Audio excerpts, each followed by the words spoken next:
2015년 막바지를 향해 달리는 요즘 송년회며 각종 모임이며 약속 줄줄이 잡고 계신가요? 한 해 동안 고마웠던 사람들과 모여서 회포 풀다 보면 자주 등장하는 게 약주, 술이죠. 그런데요, 한국 사람 10명 중에 4명은 술을 한 잔조차 마시면 안 된다는 그런 연구 결과가 나와서 화제입니다. 특히 술 마셨을 때 얼굴 빨개지는 분들, 또 오늘 밤에도 불금이다 해서 약속 있는 분들, 오늘 화제 인터뷰에 귀 기울이시면 좋겠습니다. 한양대 구리병원 응급의학과의 강보승 교수 연결이 돼 있습니다. 강 교수님 안녕하세요. 네, 안녕하세요. 응급의학과 교수시네요? 네, 맞습니다. 그럼 응급실에서 근무하시는 거예요? 네, 그렇죠. 예. 연말이면은 응급실도 만취해서 탈난 분들이 평소보다 많이 오시죠? 그렇죠. 특히 야간, 휴일 이런 때 좀 더 많고요. 예. 시객 환자들이 이제 다쳐서, 찢어져서, 상처 나서 오기도 하고, 토해서 오기도 하고, 그렇기도 하죠. 그런 사람들 중에 만취해서 오는 환자들 중에 생명까지 위협받을 정도로 그 정도인 케이스도 있습니까? 뇌출혈까지 있어가지고 응급수술하는 경우도 흔치는 않지만 좀 있습니다. 그런 경우도 있고. 자, 그런데 생명까지 위협받는 그런 경우는 그렇게 아주 흔한 경우는 아닐 테고, 대부분의 사람들은 어떻게 생각하냐면, 특히 이제 남성 직장인들은 술에 대해서 어떻게 생각하냐면, 음주를 과하게 하면 몸이 힘은 들지만, 그래도 하루 정도 푹 쉬고, 하루 정도 앓고 나면 털고 일어나는 거지, 까짓 거 이런 생각들을 하거든요. 그러면서 술 마시거든요. 그런데 네. 그게 아니라는 주장을 교수님 내놓으셨어요? 우리나라 한 30에서 40% 정도 성인들은요. 예. 소주 한 잔도 잘 못 마셔요. 그 술을 분해하는 효소가 없습니다. 예. 알코올이 알데히드로 바뀌는데요. 그게 독작용을 하게 되죠. 그러니까 한국인 10명 중에 4명은 술을 한 잔도 입에 대지 말아야 된다. 이런 말씀이에요. 네네, 맞습니다. 그럼 10명 중에 4명, 즉 40%에 내가 들어가는지 안 들어가는지 이건 어떻게 합니까? 보통 맥주 한 컵 안 되게 마셨는데도 불구하고 금방 얼굴이 빨개지거나 가슴이 빨리 뛰거나 머리가 아프거나 메식거리거나 이런 분들이 그거에 해당됩니다. 맥주 한 잔 정도 마셨는데 속이 메식거리고 얼굴 빨개지고, 그러니까 얼굴 빨개지는 사람들이 술이 약하다는 속설이 이게 맞는 거군요. 네, 맞습니다. 이런 분들은 분해 요소가 떨어지는 거. 또 있습니까? 술을 제일 처음 먹을 20대 혹은 10대 후반에는 예. 얼굴이 빨개진 적이 있었냐? 제일 처음에. 지금은 괜찮다 하더라도 그분들도 그래요? 이제 알데히드 분해 효소가 약한 거에 들어가는 겁니다. 처음 술을 접하기 시작했을 때 얼굴이 빨개졌던 분들, 이분들이 바로 분해 요소가 떨어지는 사람들. 그러면 술 먹고 기억 끊기는 분들, 이른바 필름 끊긴다는 표현을 우리가 쓰는데 이런 거는 왜 그런 겁니까? 예, 그거는 알코올 자체보다는 알코올이 한번 변한 알데히드에 의한 뇌손상일 가능성이 높고요. 저희들이 이제 포금 실험을 이제 동물 실험들을 해보면은 예.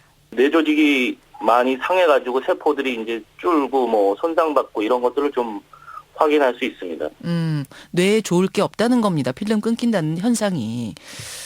근데 이렇게 술 못 그렇죠. 드시는 분들한테 이제 우리나라 술 문화는 야, 먹으면 늘어. 이런 얘기들 꼭 하잖아요. 먹다 보면 그렇죠. 느는 게 술이야. 이거 계속 이러면 큰일 나는 거네요. 그러니까 적어도 얼굴이 붉어지는 30에서 40% 사람들은 그게 굉장히 위험한 거고요. 왜냐하면은 소량을 먹었을 때 몸에 좋은 이유는 알데히드 분해 효소가 알데히드를 분해하고 남은 것들이 이제 몸에 돌아다니면서 혈관에 좋은 역할을 하는 거거든요. 예. 그런데 이분들은 알데히드 분해 효소가 굉장히 약하기 때문에 들어온 알코올에 의한 알데히드도 다 분해를 금방 못해요. 그러니까 이분들한테 그러니까 이 술 먹어 권하는 거는 사약 먹어라, 독극물 먹어라 이렇게 권하는 거나 마찬가지예요. 그러니까 술 못하는 분들한테 술 권하는 건요. 거의 독극물이나 농약 먹어라 이거하고 크게 차이가 없어요, 사실은. 야, 이 말씀 절대로 술 권하는 그런 걸 좀 피해야 됩니다. 예, 강보승 교수와 말씀 나누고 있습니다. 근데 교수님, 네. 최근에 어떤 연구 결과를 제가 봤냐면요. 하루에 소주 3-4잔 정도 마시는 걸로 뇌졸중을 예방할 수 있다. 이런 논문이 뉴스로 소개된 적이 있었습니다. 그럼 이거는 틀린 얘기입니까? 알데히드 분해 효소가 정상인 분들한테는 이게 맞는 얘기예요. 그러니까 소량의 술이 들어가게 되면은 그거를 술에서 변한 알데히드를 분해하다가 그 효소들이 몸 전체를 돌게 되거든요. 그러면은 뇌혈관이나 심혈관에 좋은 역할을 하게 됩니다. 자극을 주는군요, 그러니까. 예. 그런데 30에서 40% 나머지 술 못 드시는 분들은 예, 예. 그 소량의 알코올이 들어와도 거기서 만들어지는 알데히드를 이 효소가 금방 제거를 못해요. 거기에 다 투입이 돼도. 그렇군요. 그러니까 이 독극물들이 돌아다니게 되고요. 예. 그다음에 효소의 좋은 역할도 기대할 수 없습니다. 결국은 10명 중에 4명에 해당하는 그분들, 한 잔만 마셔도 얼굴 빨개지는 그분들, 가슴 뛰는 그분들은 하루 3-4잔 뇌졸중 예방 이런 뉴스는 무시하셔야 돼요. 예, 조심하셔야 맞습니다. 돼요. 그럼에도 불구하고 사회생활을 하다 보면 어쩔 수 없이 그 40%의 분들도 음주 자리를 피할 수 없는 상황이 생기곤 하거든요. 좀 슬기롭게 대처할 방법 뭐가 있을까요? 제 생각으로는 작은 맥주 한 컵 정도를 그냥 천천히 드시는 게 제일 좋고요. 천천히. 얼굴이 붉어지거나 가슴이 뛰거나 이런 게 나타나면 잠깐 스톱하셔야 됩니다. 아니면 아예 그 자리에서는 술을 중단하시거나. 결론을 내리자면 한국인이요. 과음 이거 피할 수 있다면 피하라. 이 말씀이에요. 특히 얼굴 빨개지는 40% 10명 중에 4명은 한 잔도 입에 대지 마라. 이 말씀이에요. 네, 맞습니다. 명심해야 됩니다. 그나저나 교수님은 술 안 드세요? 저는 빨개지는 편은 아니고 알데히드 효소가 정상이긴 한데요. 정상이세요. 예. 소주 3-4잔에서 끝이려고 노력하고 있습니다.